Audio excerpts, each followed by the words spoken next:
All right, back with another 2025 Jiu Jitsu Pan Ams breakdown. This is going to be the Adam Wardzinski versus Roberto Jiminez. This was the finals of it was medium heavy. This, in my opinion, this was the best match of the whole entire event, at least that I saw, which I have not seen every match, but they posted this on YouTube too, so this was pretty easy for me to get a quick breakdown on.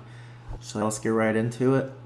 All right, so this is just a classic battle of what I always preach, which is going to be like the slow, tight pressure jiu-jitsu. And he's the exact opposite. Roberto Jiminez is the exact opposite. He's going to be high speed, super athletic, jumping around everywhere. And then so one thing I would say, a little difference with Roberto Jiminez is I wouldn't say he's like an elite, top tier, world-class athlete, but I think he does have like a top tier world class cardio. So in MMA and in boxing, like Mexicans are known for having crazy cardio. I think there might be a genetic thing there. I'm not sure if he's Mexican. I believe he is. His last name's Jiminez. But anyways, like I said, I don't think he's super duper athlete, but he's got super duper cardio, and this is the game he's chosen to use. If you don't have quite that elite level athleticism, I think there may be a better way to use his cardio, but I'm not 100% sure on that. He might be doing the best thing possible for his game. But Wardzinski, he's a little bit older. I think he's in his 30s. He's the reigning black belt world champ for his weight class, and his game is super smart, super tight. He's not jumping around, not being super athletic, and I think his game plan is almost perfect. I mean, I'd say the game plan is perfect. It's almost perfect in his execution of the game plan. So right here you see he's taking the center. Adam Wardzinski took the center. Roberto's on the outside. He's already starting to give a lot of looks, a lot of feints, stuff like that. And I think this is correct for both of them. This is going to get Roberto Jiminez the ability to have space and move and jump and be dynamic and explosive. And Wardzinski, you don't want to chase him down. You don't want to fall into his game. I think taking the center is like the best thing you could do. I think he does. You'll see in just a second when Roberto gets the takedown is because Adam does kind of get pulled into his game. He's like walking towards him. He backs away, and then explodes in when Adam's moving forward. And so I think if Adam would have just taken the center and just circled, it would have been on Roberto to engage, and he wouldn't have got that takedown as easy as he did. So he backs up, a couple feints, backing up, boom, makes a grip and shoots in right here. And then Roberto was on fire at Pans this year. Like, that's not his style of jiu-jitsu is not what I preach. It's not what I like, but he's clearly world-class at it, super good. Not taking anything away from him. He ended up getting double silver, his silver in his weight class and silver in the absolute. He got a takedown, and then Wardzinski right here, he makes his grips, and he goes right into his weird, intricate guard. And by weird, I mean like different, but super good, obviously. And again, Wardzinski, he's sticking to his grips, sticking to his game. He's pulling Roberto into his game, which is exactly what you have to do to beat someone like Roberto Jiminez. That's the problem with most people, especially if you're not at this top elite level. They just try to match his game. They try to outpace him like, oh, yeah, you're going to go fast. I'm going to go faster and beat you. But, like, Roberto lives in this world. That's his world. That's what he practices every day. So you're going to lose every time if you're not that guy who's, like, the Ruotolos could do that because they live that same lifestyle with their training. But Wardzinski's hanging on him. He's got such a unique game that it's hard to prepare for and know exactly what to do here. But as you'll see later on, Roberto was a bit prepared for at least the butterfly guard. So right here, that's what he prepared for this. He cuts that angle with those grips sideways, and he does a little cartwheel over it. And he does even better with this later in the match. But he cartwheels over it, and again, Wardzinski, no need to panic. You got to stay calm. Do what you know is right. Don't try to speedily get back. Just try to technically get back. Take however much time it takes. Because if you use speed, that's where Roberto's he's gonna beat you. So he gets back to his guard, gets his knee up the middle. Roberto doing a lot of pressure. It's a pressure passing, but speed style. I think pays more dividends to do it slower, obviously, but that's not Roberto Jiminez's game. It's nice to see that he has that game, though, pressure style, but he's still using speed, and he does get hit. Everything with Roberto Jiminez's game this weekend was like get people to turtle, expose their back to save the points. and then he just jumps on the back. So good back take attempt, and then Wardzinski scrapes him off his back with the floor. He gets the grip on the pants, so he can't really proceed from there. And then this is what makes Adams so good, is because he plays such a different, unique game. It's just very hard to prepare for this. So the beginning of all these matches with like a Roberto Jiminez type of game is going to be like, you got to weather his storm. You got to pull him, slowly drag him into your game so that you don't get caught in that, basically like a pissing contest, like try to let your emotions take over, your instincts take over, and just start trying to use your speed and your strength and be faster and better than him. This is his game. This is where he lives. And then right there, he finally makes his move. He set him up a little bit, and then he got a little easy tilt sweep on him right here.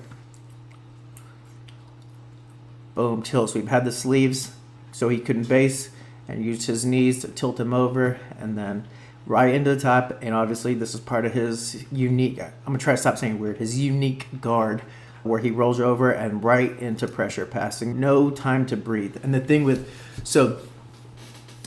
with Roberto's game is he's constantly going to be moving fast, working super hard. So even though he's used to that, he has good cardio, that's his lifestyle. If you get him in a bad spot, he's going to be super tired. So he's going to have to take a breather right there. So the moment he swept, he jumps right into guard passing. So he never gives him a breather to catch up, because in neutral spots or obviously in dominant spots, this is where Roberto can catch his breath. That's what he's used to. But the problem is when someone can withstand his storm and put Roberto in a bad spot, then he's tired when he's in the bad spot. Where someone like Wardzinski, he stayed calm the whole time. So he might start off losing, as he is, 4 advantages for the near guard passes, 2 points for the takedown, but he's not tired, he's not out of breath, and now it's his turn. And the thing is, Roberto's game relies on the speed. So he's just settling, and Roberto's fighting, getting more and more tired. But Wardzinski's not trying to necessarily win the match right now. He's trying to put Roberto in a bad spot. This is more like cooking. Right here, if I was Wardzinski, and I'm pretty sure this is what he does, like, I wouldn't even want the pass right here. Once you pass, that's going to make Roberto turtle and go hard and fight and just not stop moving because he wants to save the points. Right here, he might relax a little bit, and then you'll have your chance. And if he doesn't relax here, you're in better position to hold him down with this knee cut stapling right here. He's got a bit of a crossbody, right side underhook, left side, getting around to the crossface section. And look, just cook right here. No need to pass super fast. And then he goes right to the mount from there. 7 points. 3 for the pass, 4 for the mount. And then look, right away, while Roberto's still tired and trying to recover from his giant explosions, he's working the elbows up, getting his arm under his arm, bringing his elbows up. I always say this in my class, bring their bicep to their ear. That's where you're weakest. The farther your elbow gets away from your ribs, the weaker you become. And so this is, to me, perfect game plan for Wardzinski. Like, now that he's in a good spot, he's not rushing, he's not panicking. Why be speedy right here? That's where Roberto will get his spot. He'll get his little inch of space and explode out. Just slow, inch by inch, taking everything away. Roberto's already tired. Now he's in the bottom in a horrible spot. Don't let him use his game. Don't let him even access his game. Don't give him any space to explode and get going. And Adams working his way up. The higher he brings, I'm pretty sure he was looking for an arm triangle, which he doesn't get, but the farther you bring his arms up, and then I didn't know this rule, makes sense to me, but in the broadcast team, when they're doing this match, they were saying that most positions, even if it's dominant positions, if you sit there too long, the refs will call you and foul you. But from the mount, they were saying there's no rule for mount. He can sit there all day long and not even try to win and still hold the position. So all this just happened 4 minutes, and there's still 6 minutes left. And then right here you see Roberto. He saved up some energy, got a stiff arm and went super hard. He almost escapes right there. Wardzinski stays calm, clamps up, position over submission, gives up on any submission. Just make sure he holds the position. Don't let Roberto out. You don't want Roberto free where he can implement his game. This is where you want him, where his game is nullified. And this is exhausting being on bottom. It's not as tiring being on top. The guy's holding your weight. You're getting his arms up. He's got the anxiety of losing, wondering if he's going to run out of time. Him 16 points at one point, but they take that back. They gave him an extra 7 points. I think it was because they thought that Roberto recovered his guard and then he like passed and mounted again, but that never happened. So same thing, just cooking. It's just Wardzinski taking his time inch by inch, no space. If you give Roberto space, he gets out. Then you have to deal with that giant hurricane who knows he's down on points. He knows time's running out. He just had a couple minutes being mounted where he wasn't using as much energy, so he's like building his cardio back up, building up for the next big explosion. And the reason I think this was the best fight is because obviously I'm biased because I love this slow, grindy pressure style that I'm always preaching about. But Roberto does take it to the next level with his cardio to be like the more fast, dynamic style. And he makes this fight very exciting when he does escape this position. And then you're kind of like on the edge of your seat waiting to see, like, is he going to get it back or not? So now he's got the double unders. He's working his elbows up. Digging his elbow, you slide your arm down here towards their elbow so you get better leverage. And I just focus on trying to open their elbow up towards the mat and towards their head. I always tell my students, biceps by the ear, get their bicep to their ear. And you can see he's trying to work that position. Because once you get that up, then they're just like this. All your strength is gone and you're just stuck. And then you can start setting up arm triangles or arm bars. Things like that, back takes, which in Wardzinski's position probably don't want to do anything. And I think that's when they mention the rule. He throws his hands up right there like he's not doing nothing, but it's not on him to do nothing, apparently. That's the rule for mount position. So you see Roberto's trying to get under his chin, because then he could start working at least a little bit. Wardzinski won't even give him that.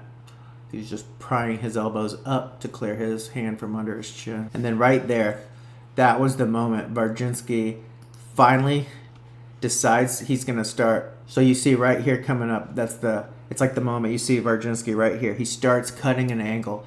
He gets up on the side just a little bit, and that's Roberto's last shot. He goes for it. Look, you can see how hard he's trying right here. Everything he's got, 2 minutes left. He gave him that tiny bit of space, and he went with everything he had. And he escapes the mount. Wardzinski almost goes to side control, gets stuck in the half guard, putting him again right back to it. He just had to do that giant explosion. Everything he had, 8 minutes into a match, and then it didn't work. Wardzinski stayed tight, held him down right there, makes it worse. And then again, just to show the crazy cardio that Roberto has, he gives it one more shot from the half guard, and he actually does end up getting out of here. So boom, he steps over to the mat. But that's another thing I noticed about Roberto Jiminez in Pans this year. He must have an insanely strong core. There's so many positions where his arm's really high, and he just uses his arm and his core. And he, like, right here, he escapes from the mount, or he was going from the mount to his back. Wardzinski was taking his back, and he just powered through with his core right there. Gets on top, gets the takedown. And then now Wardzinski has to worry again. He's got more anxiety. Like, is this kid going to pass my guard right here and start racking up a bunch of points with less than 2 minutes left in the round?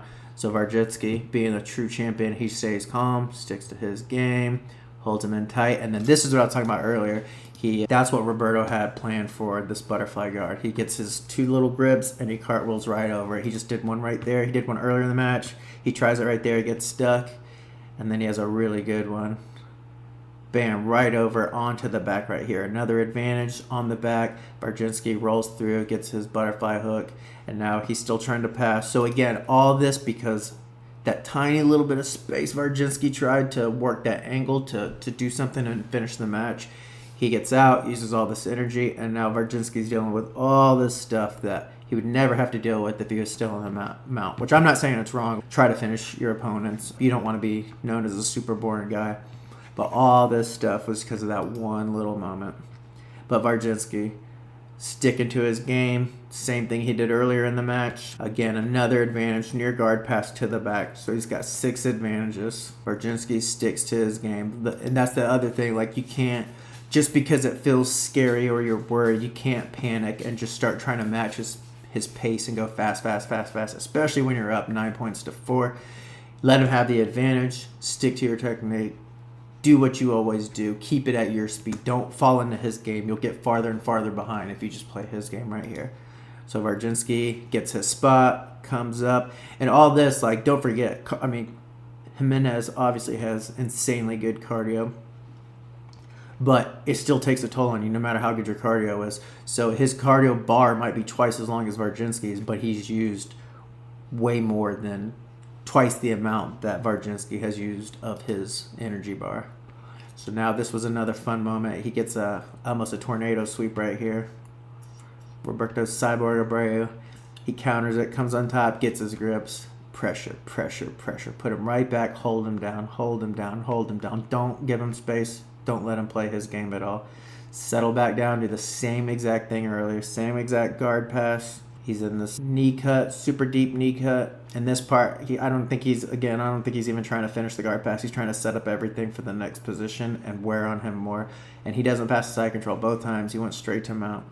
And now this is worse for Jiminez with his arm up that high. He's trying to use it, but this is good for the guy on top, trapping his arm up there like that. Because in reality, even though Roberto got out a different way earlier by posting up high and going, that was more, again, cardio. It wasn't that technical. You would want your hands inside, closer to the hips and their hips and their knees, trying to trap one of their legs. And then so he racks up another, I think it was 7 points, and that's in the final scores, 4-16.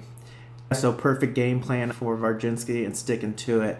And you can see, I'll break down some more Jiminez other fights that he won, where guys weren't sticking to their game plan. They got panicky. They felt that intensity that he was bringing, and they tried to match it, which is just not the way to beat him. Just like the Rotolos, unless you're like Jiminez, Rotolos, or Tackett. Those are the guys, like, you can't keep up with those guys. Even Cade had trouble keeping up with Tackett in that match that they had at CJI. So don't forget to like and subscribe, and stay tuned. I plan on doing more breakdowns from Pan Ams, more Wardzinski, Gustavo Batista. He had some really good ones with sticking to the game plan. A really good one with Jiminez, where Jiminez game, his cardio game, ended up beating the pressure style, and I want to talk about that and go over that one. So please like and subscribe. There's more coming.